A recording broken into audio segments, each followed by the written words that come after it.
ठाण्यातील कोपरी परिसरात युवासेना महाराष्ट्र राज्य समन्वयक युवासेना कार्यकारिणी सदस्य स्वप्नील लांडगे यांचा वाढदिवस नुकताच मोठ्या जल्लोषात साजरा करण्यात आला। परिसरात शुभेच्छांचे फलक, बॅनर आणि पोस्टर लावून लांडगे यांचे हार्दिक स्वागत करण्यात आले।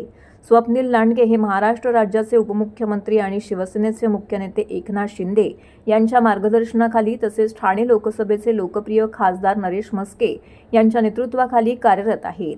याशिवाय कल्याण जिल्हा प्रमुख गोपाळ लांडगे यांच्या प्रेरणेने ते सतत समाजकार्यामध्ये झोकून देतात।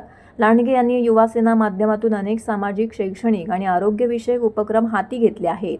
वाढदिवसानिमित्त विविध समाज उपयोगी उपक्रम राबवण्यात आलेत। या उपक्रमामुळे परिसरातील नागरिकांमध्ये आनंदाचं वातावरण निर्माण झाले। लांडगे यांनी उपमुख्यमंत्री एकनाथ शिंदे, खासदार नरेश म्हस्के यांची भेट घेऊन त्यांचे आशीर्वाद घेतलेत। या भेटीमध्ये दोन्ही नेत्यांनी स्वप्नील लांडगे यांच्या कार्याचं कौतुक केले आणि त्यांना पुढील वाटचालीसाठी शुभेच्छा दिल्यात। सायंकाळी कोपरी परिसरात भव्य वाढदिवस सोहळ्याचं आयोजन केलं होतं। शिवसेना तसेच युवासेना पदाधिकारी, विविध राजकीय पक्षाचे नेते, माजी नगरसेवक, माजी नगरसेविका, प्रभागातील नागरिक, महिला आघाडी सदस्य तसेच समस्त लांडगे कुटुंबीय मोठ्या संख्येने उपस्थित होते। सर्वांनी वाढदिवसाच्या शुभेच्छा देत स्वप्नील लांडगे यांच्या सामाजिक आणि राजकीय कार्यात शुभेच्छा दिल्यात।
आज वाढदिवसाचं औचित्य साधून आमच्या प्रियजनांनी जे आयोजन केलेलं आहे त्यांचं मी आभारी आहे।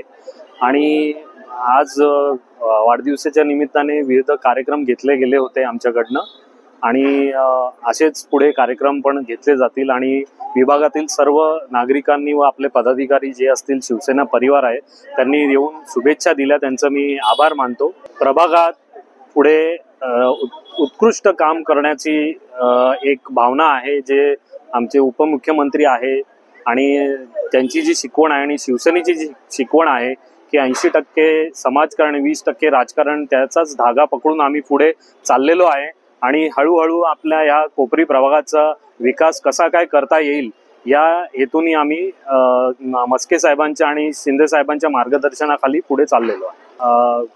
आता तसं बोलण्यात सगळ्यांच्या इच्छा आहेत, बरेचसे इच्छुक लोक आहेत जे मनामध्ये भावना धरून चाललेले आहेत।